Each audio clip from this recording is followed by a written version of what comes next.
Hoje eu queria falar um pouco, aproveitando o tema do Setembro Amarelo, que é esse projeto da Associação Brasileira de Psiquiatria, junto com o Conselho Federal de Medicina, que criaram o Setembro Amarelo, e é o mês que se trabalha o combate ao suicídio, ou um trabalho de conscientização, e é um tema delicado, um tema assim que a gente já falou, aproveitou essa oportunidade nos anos anteriores para trazer um pouco dessa mensagem, e é muito bom a gente aprender com as Escrituras Sagradas. Nós servimos a um Deus que é todo-poderoso, que está no seu alto e sublime trono. Nós sabemos que Ele é um Deus pessoal, é um Deus conosco, que cuida de nós, que é misericordioso. Nós somos muito abençoados, mas nós também sabemos que muitas dessas situações que as pessoas vivem no dia a dia, não quer dizer apenas que são pessoas que não são cristãs. Muitos cristãos também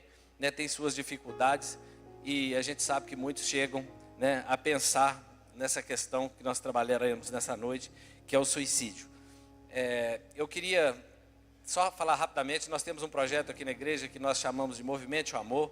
O nome foi até dado pela Juliana, na época que uma jovem estudante aqui da universidade, ela acabou se matando, e naquela época a gente ficou muito tocado com aquela situação, preocupado com a situação dos nossos jovens aqui na cidade, principalmente os estudantes que vêm para cá.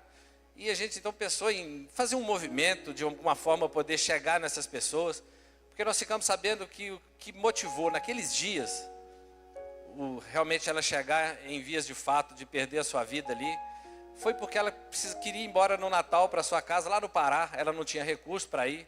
É lógico que a gente sabe que é uma somatória de situações, mas isso foi o que culminou, parece, e ela não tinha recurso para ir para casa. Eu fiquei pensando, se nós soubéssemos, nós faríamos uma vaquinha assim, e rapidinho nós pagaríamos essa passagem de ida, de volta, de avião, nós custearíamos, mas a gente só ficou sabendo depois. Aí já é tarde demais. Então Deus tocou no nosso coração naquela época, então nós começamos a nos movimentar. Não somos tão organizados ainda, não somos registrados, mas já funciona. Aí a gente já acompanha muita gente, e nesse meio tempo surgiu uma viagem do pastor Adonai lá para a África. Depois a Juliana começou um trabalho junto com o Alexandre, e hoje a Juliana coordena um trabalho extraordinário em Moçambique, trabalhando várias famílias. Esses dias estava até o pessoal lá, tendo lá uma varíola do macaco, Chegou lá uma enfermidade naquela comunidade, uma comunidade muito carente, que carece de recurso. E assim, então esse projeto que a gente tem lutado tanto, surgiu no nosso coração, e eu sei, em nome de Jesus, que é só o começo de uma grande obra que Deus fará nessa cidade. O pós-encontro, quem for participar do pós-encontro já pode subir, amém, só para avisar. Então é isso, a gente então começou com esse projeto, e hoje eu queria falar um pouquinho sobre isso. É muito preocupante quando nós olhamos as estatísticas da Organização Mundial da Saúde, ou seja, a OMS. A OMS, em 2019, diante de uma pesquisa, perceberam que 700 mil pessoas suicidam em todo o mundo durante o período de um ano, sem contar aqueles episódios que são subnotificados. Só no Brasil, aproxima de 14 mil casos por ano de suicídios, ou seja, uma média de 38 pessoas cometem suicídio por dia no Brasil. E o que é mais preocupante é que uma grande parcela dessas pessoas que chegam a vias de fato são jovens, inclusive crianças. A estatística diz que de 10 a 29 anos, ali concentra um grande número de pessoas que realmente em algum momento passaram por grande dificuldade. E muitas coisas levam as pessoas a pensarem em tirar a sua vida, porque parece que ela não aguenta mais. Ela imagina que a única forma de se sentir alívio, de se sentir que esse jugo pesado seja tirado, é atentando contra a sua própria vida. Isso, nós olhamos assim, tem várias situações, o alcoolismo, as drogas, várias coisas levam as pessoas a fazerem isso, e a grande maioria delas, são motivadas pela depressão, que vem diante assim, de vários fatores biológicos, perdas, por causa do alcoolismo, por causa das drogas, situações, abusos, situações difíceis que viveram. Então muitas pessoas são acometidas pela depressão, e é a que está mais ligada a suicídio, e qualquer pessoa, querido, pode passar por uma depressão. E nós vamos ver à luz da Bíblia. Muito se pensou no passado, né, um cristão de verdade jamais passará por uma depressão. Crente procurando psicólogo, psiquiatra, que isso, que absurdo. Sempre se alimentou essa ideia e muitas pessoas sofreram muito com isso. Muitas pessoas hoje nos procuram falando quanto sofreram, porque foram realmente ridicularizadas quando procuraram ajuda. E o tema desse ano é muito interessante, ele diz assim: se precisar, peça ajuda. Você pode falar para o seu colega do lado: se precisar, peça ajuda. Nós queremos muito ser parecidos com a igreja primitiva. A Bíblia diz que a igreja primitiva tinha tudo em comum. À medida que alguém necessitava, os outros estavam ali para suprir as suas necessidades. Eles caminhavam juntos, se preocupavam uns com os outros. Eles pediam ajuda. A depressão pode vir através de históricos familiares, né, por vários comportamentos. E a gente precisa aprender a detectar isso. Autolesivos, né, abuso, álcool, comportamento impulsivo. E a gente fica pensando, assim como a diabetes, assim como todas as outras doenças, por exemplo, o óculos. Nós procuramos uma ajuda, nós procuramos um médico. E a depressão, muitas pessoas ficam aí sofrendo, escondendo isso, e não buscam ajuda. E nós precisamos buscar em primeiro lugar ajuda em Deus. E eu coloco até em segundo lugar um bom discipulador. E depois procuraremos também, e correndo, uma ajuda da medicina, psicólogos, psiquiatras, médicos. Se preciso for medicamentosa, Deus vai usar as pessoas, Deus vai usar gente para cuidar da gente. Como diz os africanos, a palavra deles, que eles usam muito, nos países mais, que passam com mais dificuldades, é Ubuntu ou Ubuntu. Nós somos porque somos. Eles dizem assim: nós só conseguimos avançar diante de tantos problemas, de tantas dificuldades, porque fazemos juntos. E assim nós, igreja, precisamos pensar nessas coisas. Deus usa os psicólogos, os psiquiatras, os psicoterapeutas, mas Deus também usa a igreja na prevenção e no tratamento, né, dessa doença que acomete muitas vezes a nossa alma. Tem muita gente que diz assim, alguns sintomas, dá vontade de sumir. Já viu alguém dizer assim?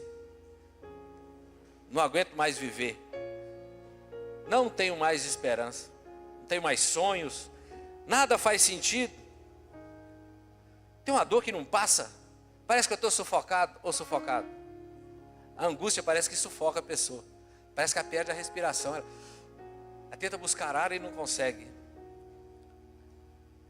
Foi detectado que a menor capacidade de resiliência dos jovens nessas questões psíquicas, resiliência é a ideia de se readaptar, né, de estar sempre aprendendo, se readaptando. E eles detectaram que há uma crise de sentido existencial entre os jovens, que há um menor nível de envolvimento religioso. Eles fizeram uma pesquisa e detectaram aqueles jovens que mais são propícios a buscar mesmo a se sentir tão mal ao ponto de querer, né, cometer ali, né, um atentado contra si mesmo. Crise de identidade, falta de modelos e de padrões. Olha para você ver, é a ciência que diz isso. E a Bíblia prega isso o tempo inteiro. Os pais precisam ser uma referência. Os homens são os sacerdotes do lar. A Bíblia o tempo inteiro. Mas as crianças, os jovens, crescem sem um padrão. Uso excessivo de tecnologia e mídias sociais, eles também detectaram que contribui fortemente. Eu vou chegar nos textos bíblicos, viu? Menos relacionamento de grupos sociais profundos, polarização, políticas, muitas disputas por narrativas, palavra muito comum no nosso meio hoje. As pessoas se envolvem tanto com isso e vivem muitas vezes sem foco, sem esperança, com desesperança. Desesperança é sinônimo de desânimo, descrença, desespero, desilusão. A Bíblia fala de todas essas áreas das nossas vidas e nos traz uma mensagem de esperança, e é isso que eu quero falar com os irmãos nessa noite. E a falta dela é que leva alguém a ter esse tipo de pensamento suicida muitas vezes. Cerca de 17% da população já pensou em desistir da vida. Então, se somos aqui 234 desse grupo, em algum momento já pensou em tirar a sua própria vida. É muito preocupante, né, essa estatística. E diz que cerca de 5 realmente chegaram a planejar. 3 tentaram, e 1% chegaram mesmo ao estado grave ou chegaram a falecer. É preocupante ou não é? É muito preocupante. Por isso, querido, a Bíblia nos mostra pessoas, né, que passaram por situações assim e como elas conseguiram superar. Primeiro, porque elas entenderam que são muito preciosas. Eu queria dizer que você é muito precioso, que você é muito preciosa para Jesus. Deus te ama com amor incondicional. Ele enviou Jesus para sofrer em nosso lugar porque Ele te ama com amor incondicional. Não deixe que nada roube isso do seu coração. Às vezes nós achamos que estamos sozinhos, mas é muito interessante que é uma pena, ou como é triste quando alguém se atenta contra a sua própria vida e realmente morre. Eu tive um avô que passou por isso, foi um trauma lá na família da minha mãe, uma tristeza profunda. Ah, se ele soubesse, se ele não tivesse chegado em vias de fato, como ele teria desfrutado, como ele ia perceber que tinha um povo que ia amá-lo a vida inteira. A minha mãe fala dele até hoje. Acho que ele se sentia que não era amado. A pesquisa diz que quando uma pessoa atenta contra a sua própria vida, no mínimo 60 pessoas são impactadas diretamente. Talvez a pessoa ache que ninguém gosta dela, né? Sempre que acontece alguma coisa, que a gente participa de algum velório, a gente vê como aquela pessoa era amada. Mas talvez pouca demonstração de amor nós muitas vezes deixamos de, né, demonstrar pelas pessoas. A Bíblia nos mostra pessoas então que em algum momento da sua vida perderam as esperanças de continuar vivendo. A Bíblia mostra pessoas que andaram com Deus, mas que diante da circunstância da vida desistiram de viver ou pensaram que era o fim, que não tinha mais chance, esperança. Muitas vezes pensamos que se temos aliança com Deus, não passaremos por problemas emocionais. Nós vamos ver daqui a pouco, as estatísticas mostram quantos pastores estão deprimidos, estão com depressão profunda, quantos estão assim realmente mesmo esgotados. Nós vamos ver daqui a pouco. Falar de pastores, porque imagina então que se um líder espiritual, né, se um cristão não pode ter uma depressão, alguma dificuldade, o líder espiritual muito menos. Mas não é isso que a pesquisa mostra. A pesquisa mostra completamente o contrário. Portanto, se nós olharmos para as Escrituras, qual o maior missionário que você pode enxergar nas Escrituras Sagradas, se você pensar rapidamente assim, o maior missionário que Deus usou ali na igreja primitiva, ali, né, em todos os tempos. Você pensa, o apóstolo Paulo. Olha o que o apóstolo Paulo escreve em 2 Coríntios 1, 8 a 10. Sabemos que ele passou por várias tribulações, não teve uma vida fácil, muitos problemas diversos. Ele diz assim: por que não queremos, irmãos? 2 Coríntios 1, de 8 a 10, a Nova Almeida atualizada. Por que não queremos, irmãos, que vocês fiquem sem saber que tipo de tribulação nos sobreveio na província da Ásia? Foi algo acima das nossas forças, a ponto de perdermos a esperança até da própria vida. O apóstolo Paulo fala assim: nós vivemos uma coisa tão difícil lá na Ásia, que nós perdemos até a esperança de viver. E ele continua dizendo: foi algo acima das nossas forças, a ponto de perdermos a esperança da própria vida. De fato, tivemos em nós mesmos a sentença de morte. Ele está dizendo assim: nós achamos que não tinha mais jeito. O apóstolo Paulo, querido, cheio de Deus, cheio do Espírito Santo, diante de uma situação, cada um aí pode passar, né, entender algumas situações que já viveu. Ele diz assim: de fato tivemos em nós mesmos a sentença de morte, para que não confiássemos em nós mesmos, e sim no Deus que ressuscita os mortos. Ele fala assim: naquele momento nós tiramos os olhos de nós mesmos e colocamos naquele que ressuscita mortos. Esperança, a nossa esperança está em Deus. Quando nós colocamos a esperança nele, muda tudo. Ele diz assim: o qual nos livrou e ainda nos livrará de tão grande morte. Ele olha para dentro, olha para as circunstâncias, impossível. Ele olha para Deus. E a Bíblia diz que que Deus nos livrou nos livrou e ainda nos livrará de tão grande morte. Ele sabe. Então esse texto, né, nos mostra, e o apóstolo Paulo aprendeu a não aceitar que esse tipo de sentimento, de pensamento, que é o nosso fim. Amém? Não é o fim, querido. Você vai ver aqui para frente, nós vamos mostrar que Deus ainda tem muitos propósitos na sua vida. Talvez você está falando assim: eu estou de boa. Mas talvez você conheça alguém que está passando por uma situação assim. E que Deus possa te usar poderosamente para ser um canal de bênção na vida dela. Que Deus vai te usar poderosamente. Porque você vai perceber nos textos, ele aprendeu que não podia confiar em si mesmo e desistir. E uma pessoa que está com um alto índice de depressão, uma depressão aguda, querido, realmente ela precisa de muita ajuda. Ela precisa da sua ajuda.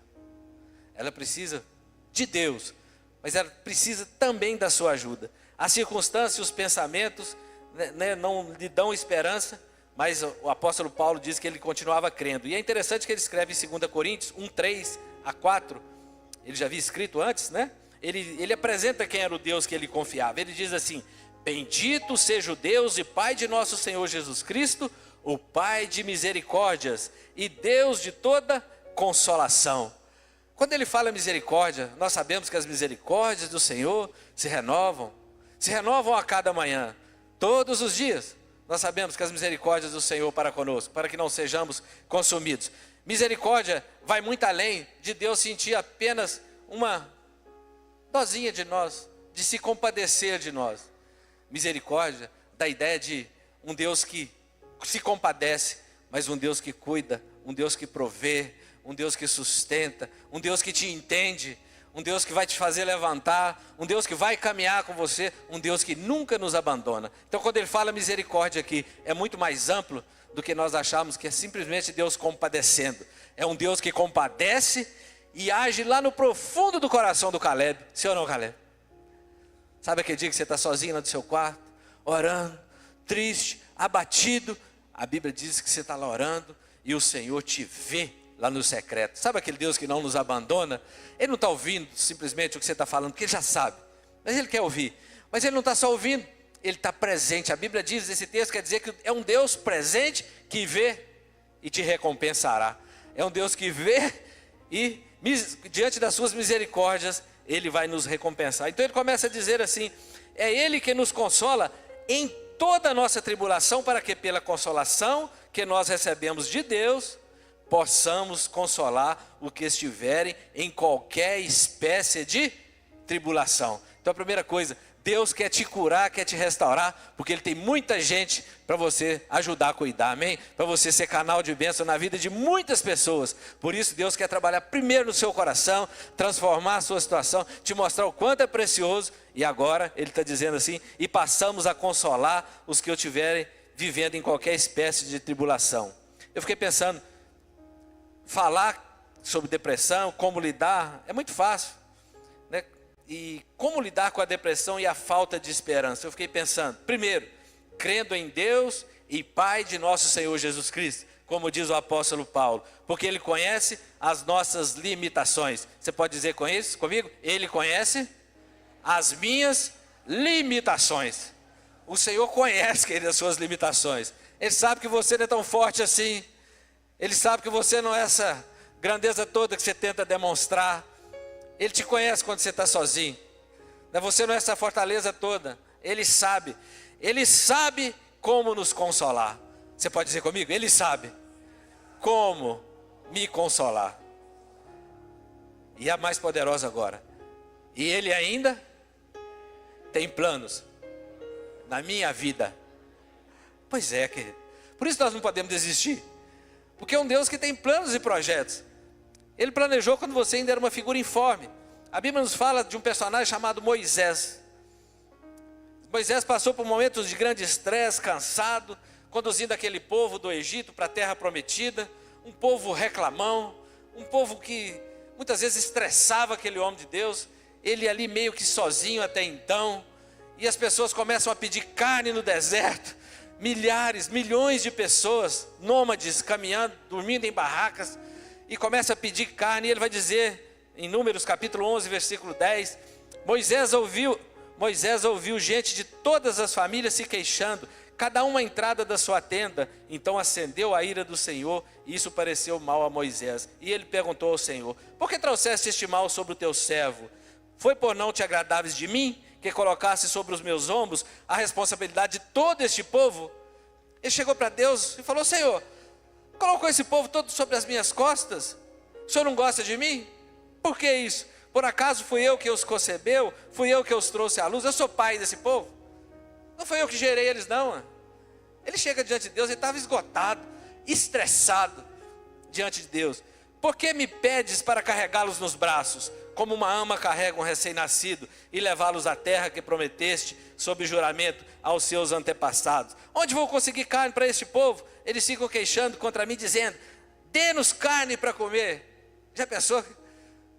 Povão lá na sua porta: dê carne para comer, dê carne para comer. O cara não tem uma galinha, não tem nada, ele não tem nada lá para oferecer. E o povo reclamão: não posso levar todo esse povo sozinho, a responsabilidade é grande demais para mim. Aqui é muito legal, querido. Eu falei que Deus tem grandes planos na sua vida, e a responsabilidade é grande demais para você. Quem tem filho aí, ó, quem tem filho pequeno aí? Pois é, criar seus filhos pequenos é uma responsabilidade grande demais para você. Por isso, você tem que fazer isso junto com o Senhor. Se você tentar trazer essa responsabilidade para você só, vai dar ruim. Mas com Ele, aí sim, com Ele sua família vai ser uma bênção, amém? Seus filhos vão ser abençoados, você vai ser abençoado, vocês vão estar gratos e felizes. Ele vai dizer: essa responsabilidade é grande demais para mim. Se é assim que vai me tratar, olha o que ele diz: mata-me agora mesmo. Se te agradas de mim, não me deixes ver a minha própria ruína. Ele está falando com o Senhor: me mata logo. Por que eu estou vivo? É para sofrer? E nós sabemos que na sua caminhada, nós sabemos que Deus vai mandar ali as cordonizes, Deus vai mandar carne para aquele povo, Deus vai sustentar Moisés.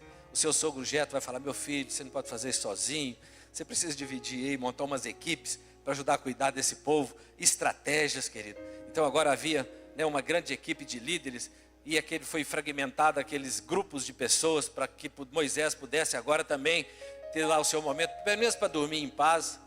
E assim, querido, por isso que nossa igreja é uma igreja em célula. Eu sou grato a Deus por isso. Cada líder de célula, cada trabalho extraordinário que você faz lá na célula, você nos dá a oportunidade como pastores, como, né, líderes aqui na igreja, de fazermos outras coisas, de podermos tirar um tempo de precioso de oração, de podermos sentar um pouco para estudar as escrituras sagradas, de poder curtir um pouquinho, né, com os filhos, com a família. Mas muitas igrejas, querido, que não tem esse suporte, os pastores estão chorando. Muitos pastores vêm chorar com a gente, sim ou não? Pastores já pararam comigo aqui na porta chorando: não aguento mais, estou sozinho, não consigo lidar sozinho. A pessoa não tem tempo para nada, a pessoa não tem tempo para a família dele. Ele está assim: meu filho está crescendo, eu não tenho condição nem de comprar uma bicicleta para ele ir para a escola. Tudo da igreja. Isso não pode ser assim. E nós somos gratos por fazer parte de uma igreja em célula. Jonas, um outro profeta. É interessante que essas questões de sentimento, de coração, né, são coisas variadas. Nós vamos ver agora um profeta que talvez fez o maior evangelismo de toda a Bíblia. Em 40 dias. Ele prega ali com a má vontade danada. E diz que durante 40 dias, eles tinham tempo de 40 dias, porque aquela cidade seria subvertida, Nínive. E todo mundo lá converte. E ele fica bravo. Ele fica com raiva. E ele fica bravo porque ele falou para Deus assim: você fala que vai destruir todo mundo, mas quando ele se arrepende, você salva todo mundo. Eu não aguento isso não, é. Ele tinha não é que ele tinha razão, mas quando nós estudamos Nínive, normalmente os profetas que iam para lá, eles matavam, tiravam a pele dele, misturava lá na argamassa, no concreto, fazia lá seus pisos, e fazia questão de fazer o piso com a pele deles, para demonstrar que eles não eram bem-vindos lá. Agora talvez você entenda porque que Deus mandou ele para Nínive e ele foi para Tarso. E no fundo do coração dele, ele queria que Deus fulminasse aquele povo. Mas ele foi obediente e foi lá e levou essa mensagem àquele povo. Ele diz assim: mas Jonas ficou muito aborrecido e com raiva. E ele orou ao Senhor e disse: ah, Senhor, não foi isso que eu disse, estando ainda na minha terra? Por isso me adiantei fugindo para Tarsis, pois sabia que tu és um Deus bondoso e compassivo, tardio em se irar, grande em misericórdia, e que mudas de ideia quanto ao mal que anunciaste. Agora, Senhor, peço que tire a minha vida, porque para mim é melhor morrer do que viver. O profeta, para mim já chega, me mata logo, eu não quero mais fazer parte disso. E Deus vai dizer para ele assim: você acha que isso é razoável? É interessante que ele vai subir numa colina assim, para ver lá Deus destruir a cidade. E na verdade o povo realmente se arrependeu, desde o rei até os animais. Foi decretado um jejum, pano de saco, se arrependeram. E ele sobe no monte e vai ver que Deus realmente privou, salvou, né? Deus, aquela cidade foi salva pela palavra que ele simplesmente diz: Deus vai destruir essa cidade. Foi o que ele diz lá. E todos se converteram. E ele sobe, Deus faz com que nasce lá uma boboeira, uma plantazinha que traz uma sombra para ele. Daí a pouco Deus vai lá, manda uma lagartinha, ela come aquela planta e o sol começa a queimar na cabeça dele. Ele começa a pedir a morte de novo. E Deus vai confrontá-lo. Deus vai dizer para ele: você acha razoável essa sua raiva? E é interessante o texto, não termina o papo dele com Deus. O livro de Jonas, você vai ver lá, que não dá um grande finale ali para nós. Eu fico pensando que Deus continuou usando o seu profeta e cuidando dele, né, numa vida longa ainda pela frente. É muito interessante a gente ver que pessoas, profetas poderosos como esses, Jó, homem reto, íntegro, temente a Deus, esse homem foi atacado diretamente com a fúria de Satanás, nós sabemos disso. O diabo atacou poderosamente a vida desse homem, destruiu sua família, todos os seus bens. Ele perdeu tudo, perdeu sua saúde. Até a mulher disse para ele: amaldiçoa esse seu Deus e morre, meu filho, né? Esquece disso, esquece de Deus. E Jó abriu a boca e amaldiçoou o dia que nasceu, dizendo: pereça o dia do meu nascimento e a noite em que se disse nasceu um menino. Transforme-se aquele dia em trevas, e Deus lá do alto não se importe com ele, não resplandeça sobre ele a luz. Jó chegou a pedir para Deus: para que eu fui nascer? Por que eu fui nascer? Para sofrer? Só que Jó não sabia que Deus estava escrevendo a história dele para toda a eternidade. O que ele estava passando realmente foi duríssimo, mas Deus queria que todas as gerações futuras conhecessem aquela história, de como Deus ia virar o seu cativeiro, como assim a Bíblia diz, de como Deus ia trazer alegria de novo ao coração dele, de como ele ia ter a convicção que até que seus filhos que morreram, Deus é poderoso e já estavam lá com o Senhor, estava em paz no coração dele. Ele ainda não sabia, mas Deus estava escrevendo a história dele. Eu sei que Deus não vai escrever mais a Bíblia já está completa, já foi inspirada, mas Deus continua escrevendo histórias, minha e sua história. Dia a dia, Deus está escrevendo a sua história, querido. Por mais que você não veja, Ele continua escrevendo a sua história. E tem planos para ela. E Ele planejou ainda quando você era uma figura informe, lá no ventre da sua mãe. Outro personagem, Jeremias, a Bíblia diz que era um profeta chorão. Aí você pensa assim: que é isso? O cara era fraquinho demais. Queridos, talvez um dos profetas que mais sofreu também.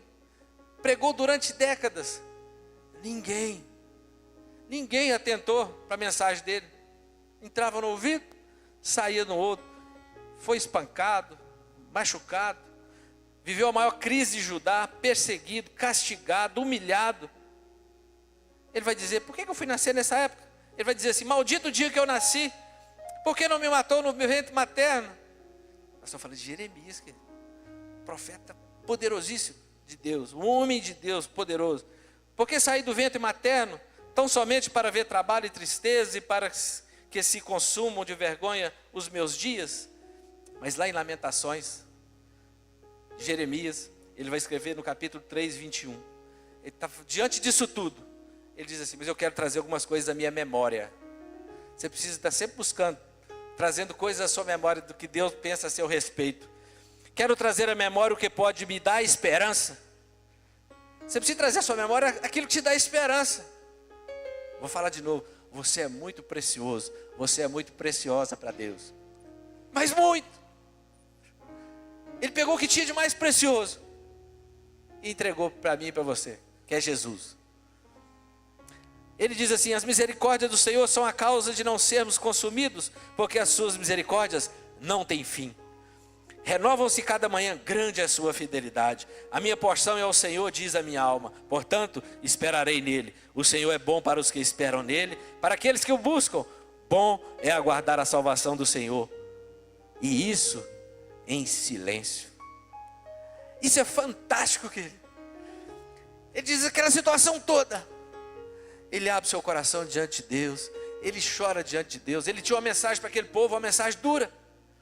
Ele precisava ser forte e corajoso, mas diante de Deus ele abria seu coração e ele ficava em silêncio, contava só para Deus aparentemente. Ele rasgava seu coração lá diante de Deus e talvez ali diante de algumas pessoas em quem ele confiava. Elias, a mesma coisa. Elias clamou a Deus para descer fogo do céu. Nós sabemos, conta ali os profetas de Baal, né, aqueles centenas de profetas, todos lutando, querendo de alguma forma que os seus deuses ali enviassem fogo. Não aconteceu nada.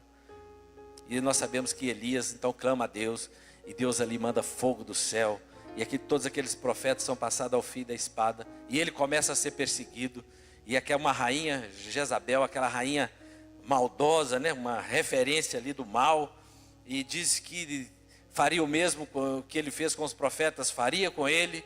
E ele então começa a ficar com medo e foge. 1 Reis 19:3 diz assim: Elias ficou com medo. Você acha que crente pode ter medo? Nós estamos falando do maior profeta que talvez, né, caminhou nessa terra aqui. A Bíblia diz: Elias ficou com medo, levantou-se e para salvar a sua vida se foi e chegou a Berseba, que pertence a Judá, e ali deixou o seu servo. Ele mesmo, porém, foi para o deserto, caminhando um dia inteiro. Por fim, sentou-se debaixo de um zimbro, sentiu vontade de morrer e orou: basta, Senhor, tira minha vida, porque eu não sou melhor do que os meus pais.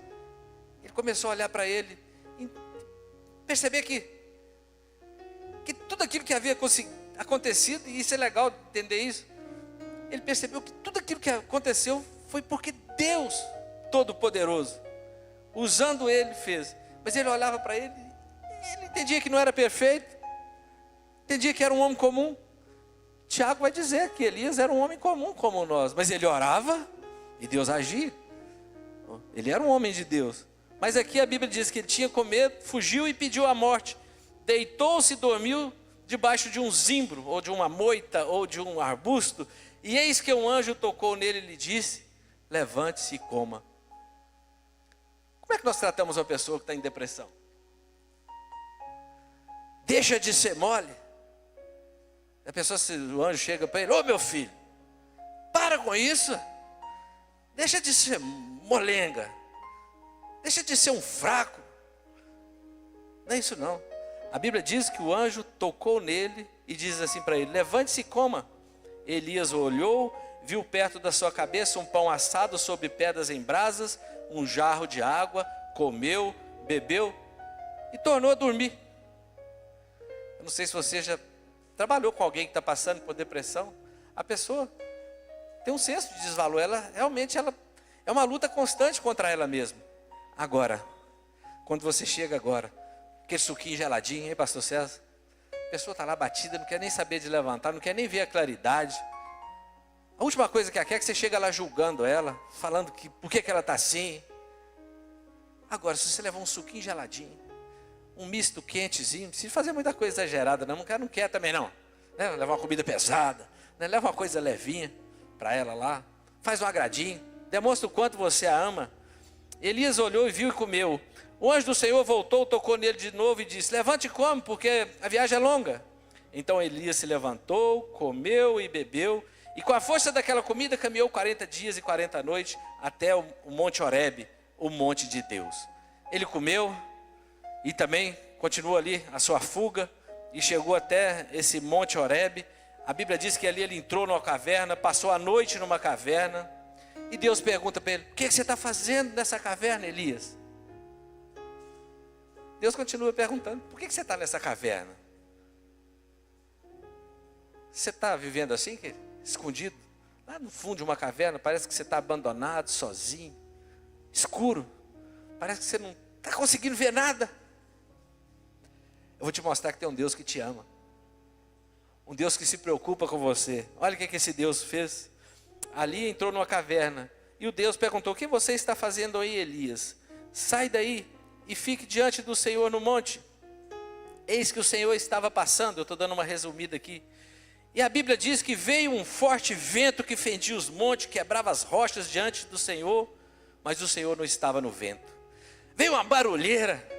Elias estava lá dentro. Deus não estava naquele barulho todo, naquele vento. Mas o Senhor não estava no vento. Depois houve um terremoto, mas o Senhor também não estava terremoto. Veio um fogo, mas o Senhor... Ele estava lá dentro e via que a confusão lá fora. Prefiro ficar lá dentro. O cara já está abatido, deprimido. E aquela barulheira lá fora, tudo que ele não queria. É barulho, é confusão.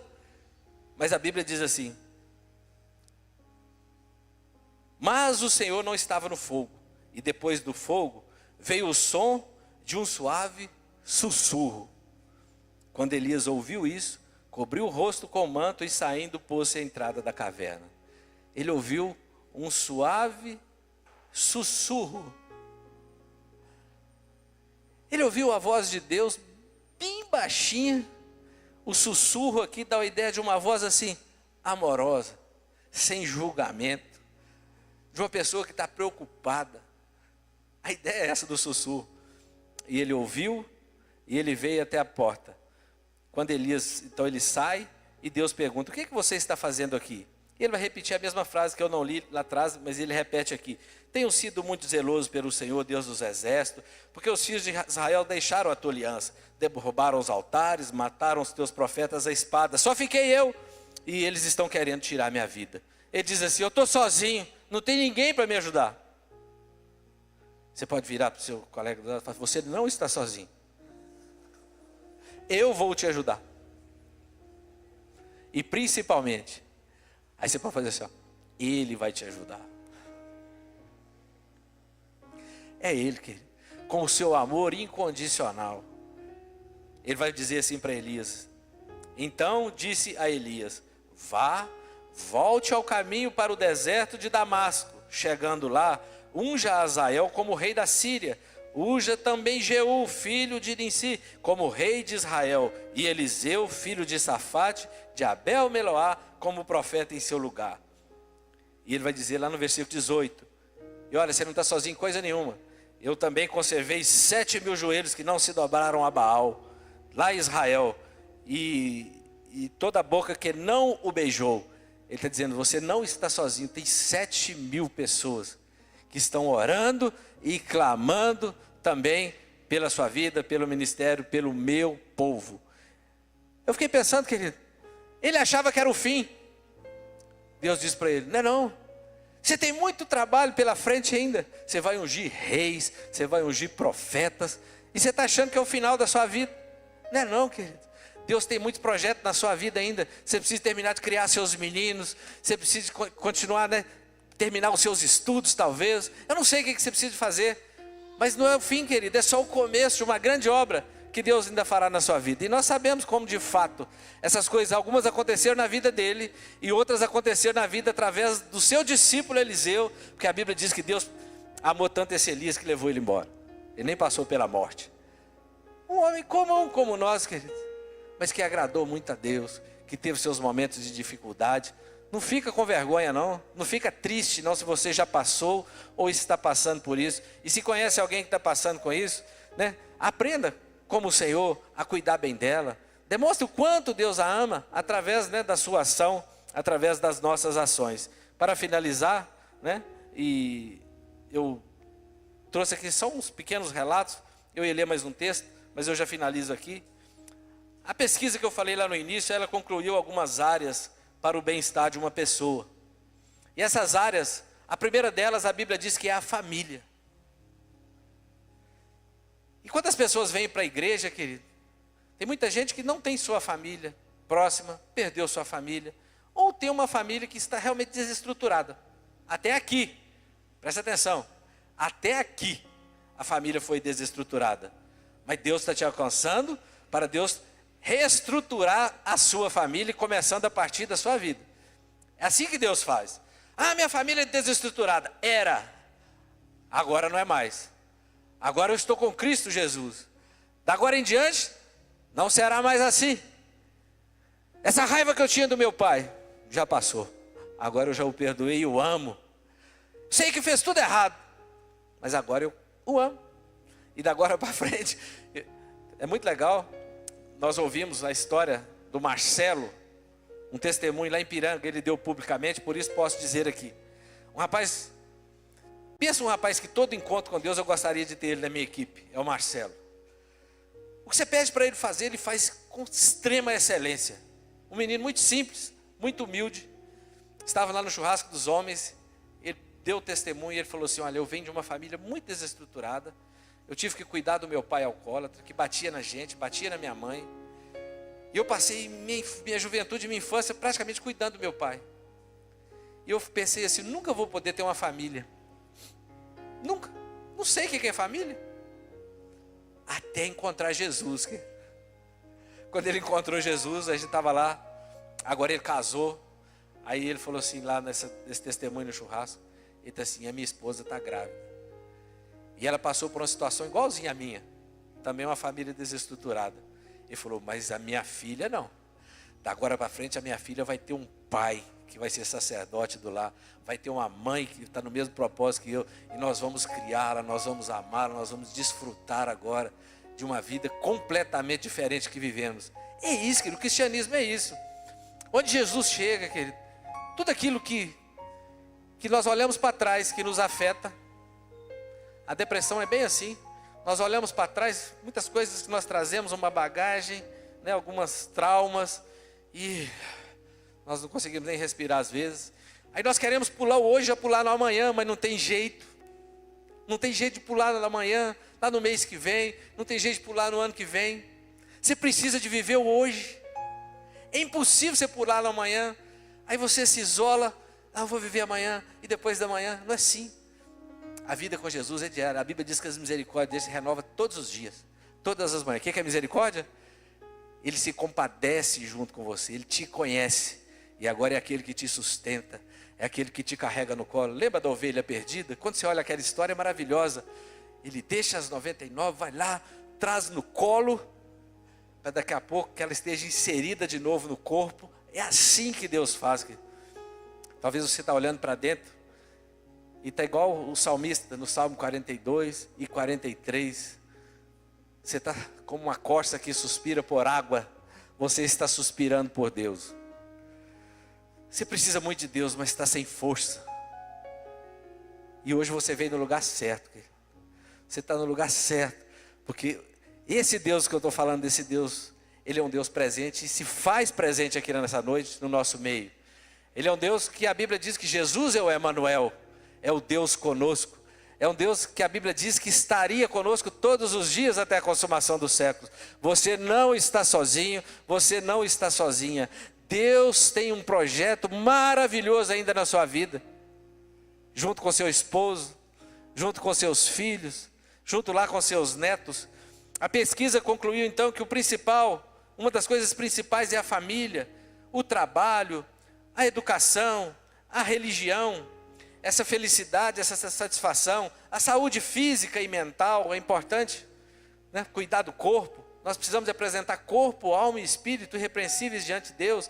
Então cuidar bem do corpo é importante. Fazer uns regiminhos de vez em quando, no meu caso, né?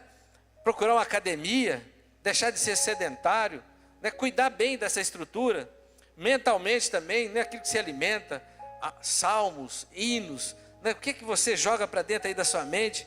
Ter significado e propósito. Eles concluíram que uma pessoa que leva uma vida assim, com bem-estar, São pessoas que têm propósito.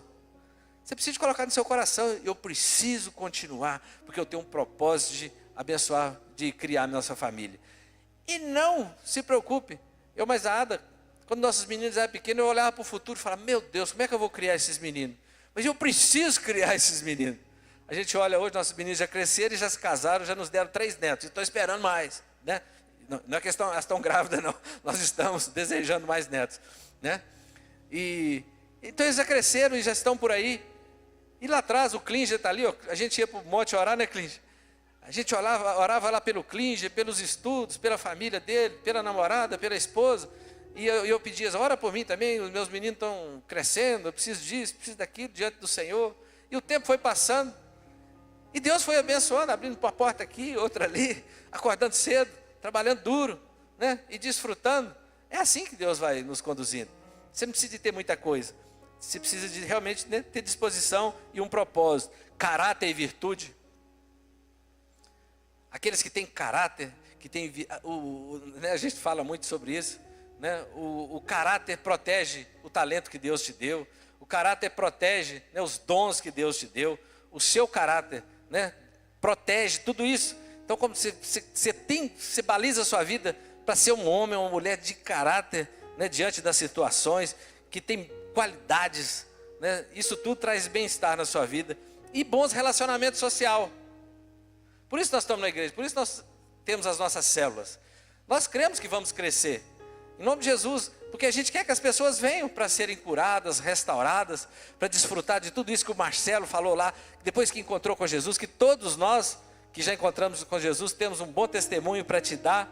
É interessante que é daqui para frente, né, que nós aprendemos então a lidar com essas coisas. E as escolhas que você faz, no final, fazem, né, o que você vai colher lá no futuro, né, aquilo que você planta hoje, você vai colher amanhã. Então, de acordo com a Organização Mundial de Saúde, esse é o último texto, saúde mental é o estado de bem-estar, no qual o indivíduo é capaz de usar suas próprias habilidades, recuperar-se do estresse rotineiro, ser produtivo e contribuir com a comunidade. A saúde mental implica muito mais do que a ausência de doença mental. Então é isso, que você tem forças para superar, né, se recuperar do estresse rotineiro. É legal demais. Quem tá estudando aí, ó, é um desafio que eu não sei se eu devo fazer, pastor César. Quem está fazendo o devocional lá, né, dos 180 graus de palavra, oração e jejum, não vou pedir para levantar a mão não, mas você pensa aí no seu coração, né? Porque isso é um refrigério. Você chega em casa à noite ou pela manhã, você abre, faz um bom devocional, você vai trabalhar juntinho com Jesus, sim ou não? Você vai trabalhar com Ele, vai passar o dia com Ele. Que assim seja aí na sua vida. Vamos ficar de pé, vamos orar, vamos agradecer. Cadê o pessoal do louvor? Se pudesse tocar pelo menos um louvor para a gente. Enquanto eles vêm, quem nos visita hoje aqui pela primeira vez? Só levanta a sua mão assim que a gente queria te conhecer. Lá atrás.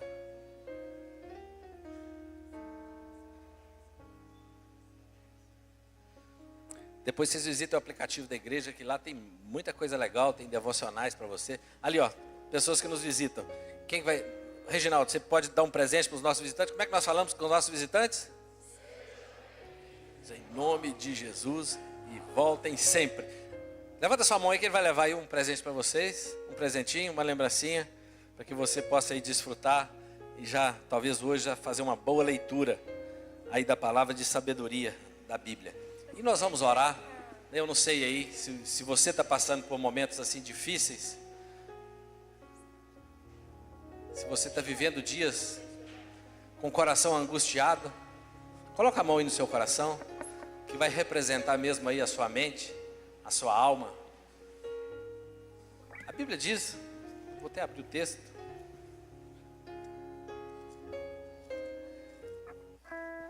O desejo de Deus é que você saia daqui curada, se está passando por alguma situação assim. Tiago capítulo 5. Alguém de vocês está sofrendo? Faça oração. Alguém está alegre? Cante louvores. Alguém de vocês está doente? Chame os presbíteros da igreja, e estes façam oração sobre ele, ungindo com óleo em nome do Senhor. E a oração da fé salvará o enfermo, e o Senhor o levantará. Se tiver cometido pecados, lhes serão perdoados. Portanto, confessem os vossos pecados uns aos outros, orem uns pelos outros, para que vocês sejam curados. Muito pode, por sua eficácia, a súplica do justo. Elias era homem semelhante a nós, sujeito aos mesmos sentimentos, e orou com fervor para que não chovesse sobre a terra, e por 3 anos e 6 meses não choveu. Depois orou de novo, então o céu desceu chuva, e a terra produziu seus frutos. Nós vamos orar, que ele coloque a mão no seu coração. Ao final, se você quiser vir aqui à frente, depois que terminar o culto, né, que a gente ore especificamente por você, né, fique à vontade, nós vamos estar aqui na frente, você pode vir, que a gente gostaria muito de poder te ungir e orar com você. Mas nesse momento, coloque a mão no seu coração, representando mesmo a sua alma, a sua mente, e vamos colocar diante do Senhor. Senhor, nosso Deus e Pai, em nome de Jesus, ó Pai querido, nós queremos te bendizer, te agradecer, ó Deus amado, porque sabemos, ó Deus, que vivemos dias difíceis, ó Pai. Sabemos que a doença da alma, Senhor, a depressão, Pai querido, tem mesmo afetado, Pai querido, esta geração, tem nos afetado, Pai querido, quantos líderes, quantos pastores, quantos homens, mulheres, quantas crianças, ó Pai, tem mesmo vivido dias tão difíceis, ó Pai, a ponto, ó Deus, Pai querido, de desistirem de tudo que é mais precioso, que é a vida, Senhor, que são os propósitos, que são os planos do Senhor. Nós sabemos, ó Deus amado, que todas as famílias, ó Pai, que todas as histórias, que todos os seres humanos, por onde, ó Deus amado, o Espírito Santo do Senhor, ó Deus amado, se achegou em cada coração, nós sabemos que essas vidas foram transformadas, ó Pai. Visita agora, Senhor, meu irmão, a minha irmã, ó Deus. Eu sei que o Senhor conhece, ó Deus amado, os sentimentos. A Tua palavra diz, ó Deus amado, que o Senhor é aquele que esquadrinha o coração. O Senhor é aquele, ó Pai querido, que penetra no mais íntimo de cada coração, de cada alma, Senhor Deus amado, ao ponto de discernir, ó Deus amado, tudo aquilo que não vem do Senhor, ó Deus, e que tem nos feito tanto mal, ó Deus. Em nome de Jesus, traga cura, Pai querido, ao coração oprimido, deprimido, Senhor, aos traumas do passado, às dificuldades que vivemos, ó Deus. Pai querido, em nome de Jesus, nós sabemos que só o Senhor, ó Deus, pode trazer aquele alívio. Nós olhamos e percebemos aquele bálsamo que as Tuas Escrituras dizem de Gileade, que traziam cura, Senhor, que traziam restauração. Derrama mesmo, Pai querido, sobre essas vidas esse refrigério, meu Pai. Traga mesmo o frescor, ó Deus amado, da Tua presença, do Teu amor, ó Deus amado. Traga novamente aquela alegria, aquela paz que só o Senhor pode dar, ó Deus. Eu sei que o Senhor, ó Deus amado, não perdeu as esperanças em nós, ó Pai. Eu sei, ó Deus amado, que o Senhor é aquele misericordioso, que se compadece de nós. Eu sei, ó Pai, que o Senhor nos trouxe aqui nessa noite para nos curar, ó Deus, para nos restaurar, para abrir a nossa visão, ó Deus amado, e para nos mostrar, ó Deus amado, que é apenas o começo de uma grande obra, ó Deus, que o Senhor está fazendo em cada família, Senhor. Muitos pais, ó Deus, pais jovens aqui nessa noite, ó Deus, o Senhor os conhece. Em nome de Jesus, ó Pai querido, dê a eles forças para passar, ó Deus amado, esses dias difíceis. Talvez, ó Deus amado, viver esses tempos tão complicados, ó Pai. Dê a eles sabedoria e graça, meu Deus, para poderem superar, ó Deus amado, cada dia, dia a dia, de glória em glória, Senhor Deus Pai. Que esta Tua graça tão maravilhosa, que esse Teu amor, ó Deus, que essa Tua paz seja mesmo derramada em cada coração. Eu queria que nesse momento você agora abrisse a sua boca e clamasse ao Senhor, enquanto os nossos irmãos vão aqui tocar um louvor. Fala para o Senhor, abra seu coração, abra sua boca, diga para o Senhor o que está no seu coração, o que te aflige. Fala para Ele.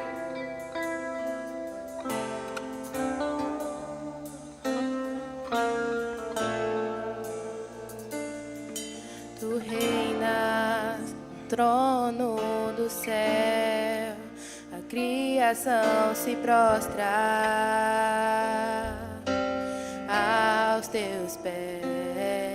Tu reinas vestido de glória, os anjos te adoram aos Teus pés. Pra sempre governarás, Teu reino não passará. Ó Santo Deus, fico maravilhado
Deus e Pai, nós te louvamos, nós te bendizemos, ó Pai. E nós te agradecemos, ó Deus, pelo milagre dessa noite em nossas vidas, ó Deus.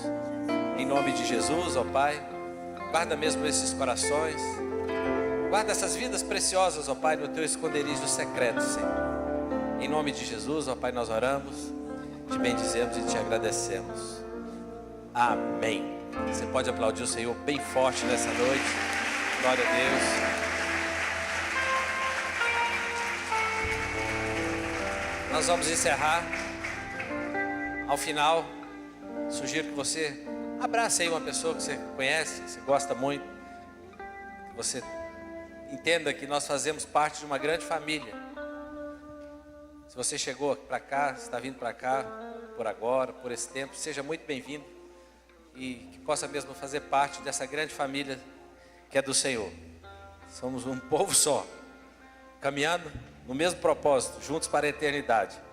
E vamos juntos, né, na nossa caminhada, que cada um possa mesmo ser um poderoso instrumento na vida do seu irmão e da sua irmã. Nós vamos orar encerrando. Senhor, te agradeço pelo dia de hoje. Muito obrigado, ó Pai, por cada família aqui representada. Dê uma semana de vitória, meu Deus. Traga daquela paz, daquela alegria, Senhor, que só o Senhor pode dar, ó Deus. Ó Deus, que o teu amor incondicional, ó Deus, que a graça do Senhor Jesus e que as doces consolações do Espírito Santo seja sobre as nossas vidas, hoje e sempre. E aquele que crê diz... Amém. Deus te abençoe. Foi muito bom ter vocês conosco aqui nessa noite. E abraça aí seu irmão, seu vizinho aí. Dê um grande abraço apertado e diz o quanto Jesus o ama. Deus te abençoe. Obrigado, meninos e meninas aqui do louvor. Glória a Deus.